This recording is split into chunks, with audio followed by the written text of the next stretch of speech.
Kicking things off with Sea of Stars, a turn-based throwback that looks like the best version of a game from 20 years ago. The combat runs on time hits, so you tap a button right after you land a blow to do more damage, and tap to block right before you get hit. It keeps you actually paying attention instead of mashing attack and zoning out, and once you start chaining those perfect timings, it feels really good.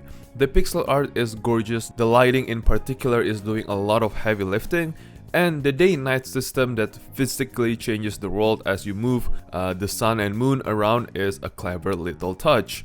What I appreciate the most is the discipline of it. The whole thing wraps up into about 25 to 20, maybe 30 hours, with basically no filler, no padding, no busy work side quests stuff into this inflated runtime. There is a combo system where two characters spend built up energy to do a shared attack, and the boss fights are designed around forcing you to actually use it instead of spamming basic hits. It's a tight, clean little adventure that never wastes your time, and after playing some of the bloated 70, maybe 100-hour games later on the list, I respect this a lot, and it is an indie game, so yeah, it is cheap, it always goes on sale, and it's just the best purchase of any JRPG if you like playing JRPG. And this is probably the easiest recommend on the whole list. Just buy it, man. You'll finish it over a couple of days or maybe on weekends, and that's pretty much it. Sea of Stars, a good JRPG, and basically just a good game in general. Number 9, Octopath Traveler 2, and the combat is the whole reason it is on my list, because I think it is one of the best, or maybe the best in the genre. You break enemies by hitting their weaknesses to stagger them, then you dump a built up boost meter to delete them on the turn they are stunned. I love the rhythm of it. The early turns are me poking at an enemy to find its hidden weaknesses, and the later turns are me cashing everything in at once. And pulling that off against a brutal boss gives me a hit of satisfaction most turn-based games never get close to. The job system in this game is also super good. Every character has a base class, but you can equip a second job onto one, so you ended up building these stupid custom combo hybrids, like for example a merchant chucking fire magic, a thief who could heal the party, and min-maxing my squad against a specific fight became its own little game I lost hours to. It still looks gorgeous too, those detailed pixel sprites against the soft blurred backgrounds, and I like that every one of the 8 has a field skill, like bribing NPCs or dueling them, and that can change how, you go around town, or maybe getting something rare, or yeah, something like that. So yeah, this is a buy if you are here for systems like this. This game is addicting as hell. I wish they have a roguelike game like this. It's worth playing. If you want to buy at full price, be my guest, but I think just wait this on sale. It is often on sale, and if you got it on sale, it is going to be worth every penny. At 8, and this one is for the strategy gremlins like me, Unicorn Overlord. It's a tactical RPG, but the twist is that you don't control every single attack. You build your squads, set up who they target, and how they behave ahead of time, then send them in and watch it play out based on how well you plan. I was so skeptical of that. The art style is nice, and it sounds like it plays itself like any other gacha games, but then I stank 40 hours into it. Now I know this is only on PlayStation, and I have to admit, I don't have a PlayStation, but I played this on my friend's PlayStation, so I think that kinda counts. So this game is so good, man. So when two squads slam together and the fight goes exactly how I set it up, that is a good feeling right there. The whole game is basically one big counter building puzzle. Cavalry runs down archers, archers shred flyers, heavy units wall the melee, and I was constantly tearing my squads apart and rebuilding them to hard counter whatever the enemy was running. It's deep as hell, and Vanillaware made it absolutely beautiful on top of that. The animation looks hand painted, it looks gorgeous, and guys, listen, no DLC. Yeah, you pay once and you get the whole thing, which feels rare these days, okay? I mean, the story is a bit weak, but it's the usual Lost Prince that takes back his kingdom stuff, and the voice acting is a little bit flat, but I genuinely did not care because I was too busy nerding out on the squad comms, man. If you like strategy even a bit, just buy it, man. It's the kind of game where I just sit down for one battle and then look up 3 hours later. Yeah, that's me on this game. Number 7, it is Monster Hunter Stories 3. Yeah, this one I just literally finished, and that's probably why I am making this video, because damn, this game is so good. It's the creature collector spin-off of Monster Hunter, as you all know, fully turn-based, and combat runs on this power speed technical thing where each one beats another. It's basically rock, paper, scissors. And I'll be real, I rolled my eyes, but once you learn to read what monster is about to do, it turns into this little mind game where you call their move and counter it. And when you both nail it and trigger a double attack, god damn, I get way too hype as a grown man. Yeah. And the collecting is what actually got me though. You sneak into dens, steal eggs, hatch them, and every monster has got genes. In a grid, you breed together to pass down skills and elements. I spent hours, literally hours, building the perfect monsters, lining up genes, chasing the right type and element. I mean, you don't have to do that, but as a completionist, as someone who want to break the game, yeah, I do that all the time. But then I beat most of the game using my starter anyways, like my Rathalos. I think it's just the most common thing to do, but then again, it is very fun to experiment things in this game. And this game looks absolutely fantastic on the RE engine, way nicer than the old handheld ones, and the story actually good, man. Holy shit, I did not expect a creature collector game to have a good story. And it's not the usual kiddie story stuff, it's an adult story, so I think that is good. Now, the base game is great, I had a blast, but what does annoy me is the deluxe edition, because there is a whole side story for a character called Rudy locked behind it. And if you don't know Rudy is like the companion for the main character. And yeah, it is really important, and come on, man. And charging $20 for it at launch day? Oh my god, it is such a Capcom thing to do. But then again, just buy the standard one and play the game, you will have a blast, I kid you not. And just ignore the rest of it until they make another expansion, like all Monster Hunter games, right? For Rise, you have Sunbreak. For World, you have Iceborne. So yeah, that's pretty much it. This game, absolutely stunning. I didn't play the previous one, but this game intrigued me a lot, and I played it, and I had a blast. 6 is Like a Dragon in Infinite Wealth, and if you have somehow never played one of these, let me put you on, alright? Because this series is something else. It's a turn-based now, and the combat is finally fully cooked.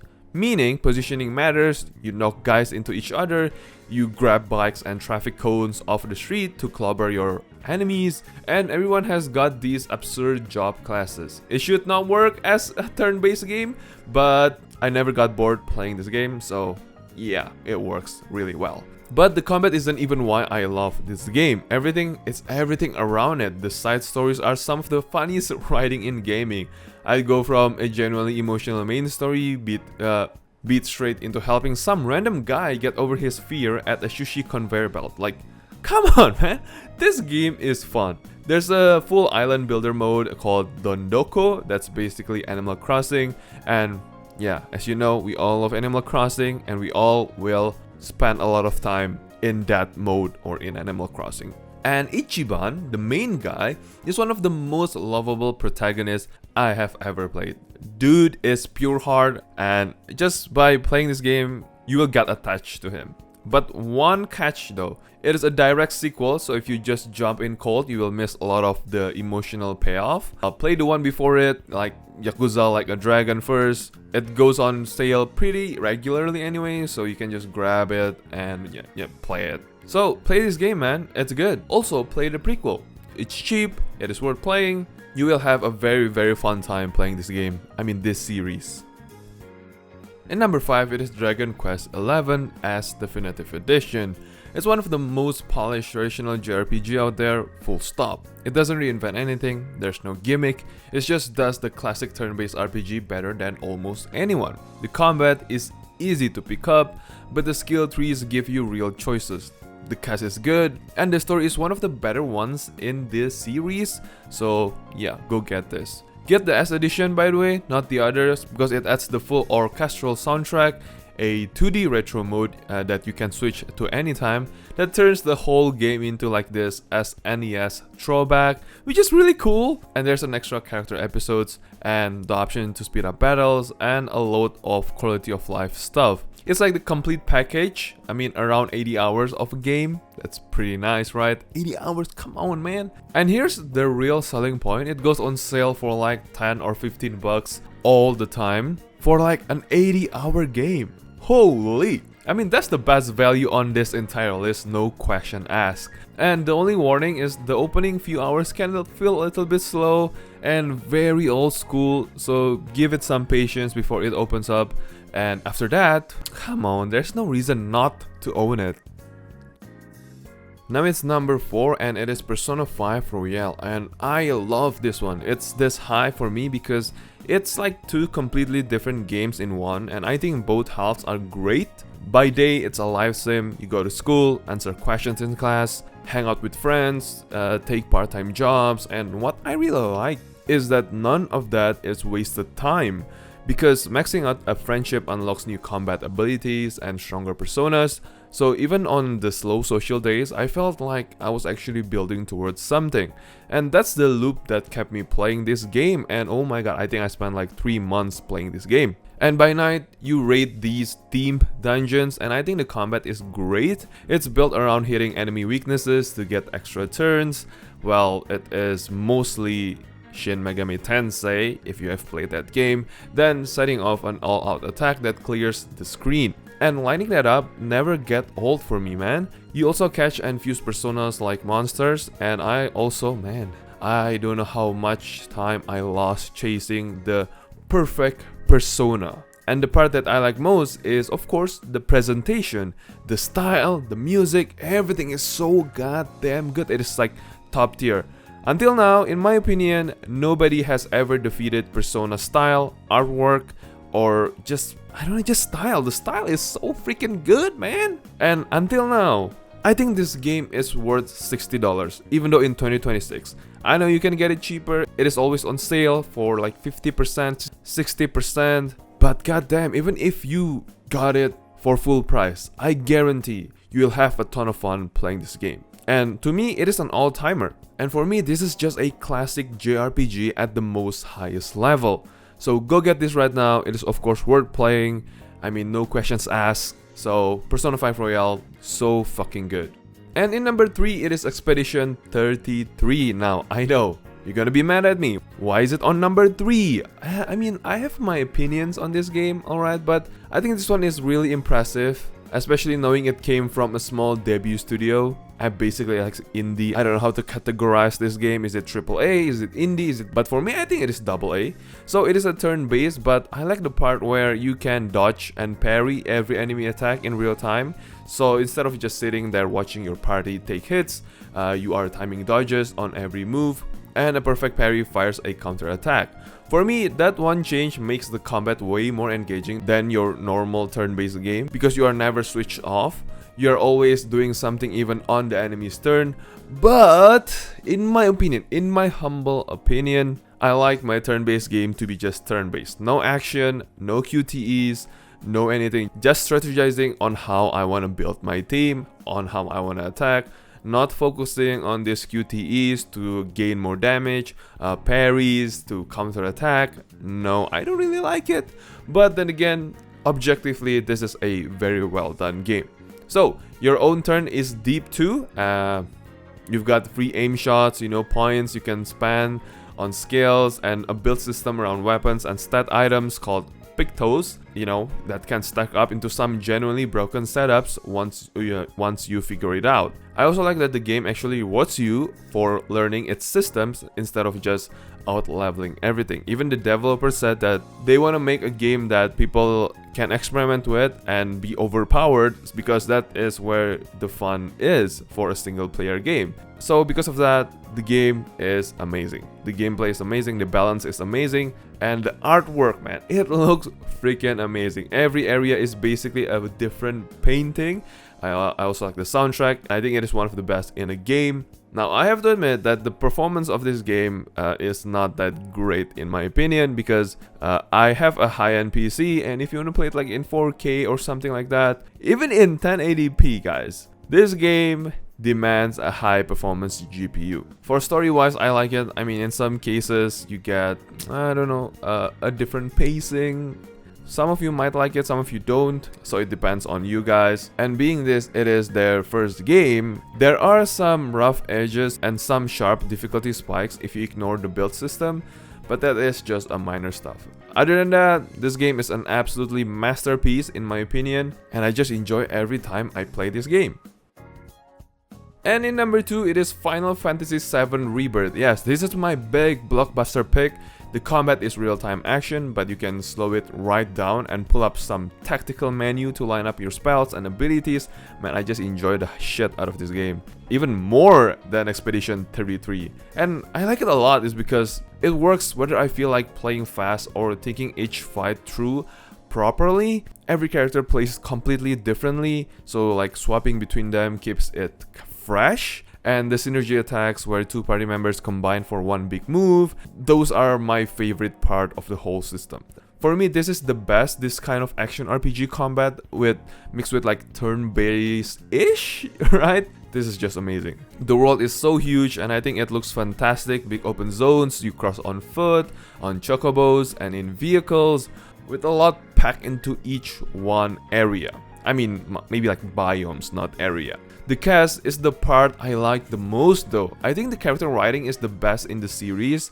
And of course the voice acting, the voice actor is an absolutely masterpiece in this game. Just listening to all these characters talk, it's like it feels very natural. That's what I like about this game. It feels natural, the dialogue, the pauses, just like in everyday conversation with you and your friends. So I love it. The soundtrack is big, it is good, it is gorgeous. Well, for example, you are on this exploration open world, right? The music is tame, the music is so chilling, and then when you get into a fight, the music transitions into this very upbeat, but it is also still the same music. It's just amazing. It is just an amazing experience for me. But I'll be honest about the downside of this game, it is bloated. Yeah, there are a lot of mini games and open world busy work padding it out, and some of it, I don't quite like it, but some of it, of course, it is nice.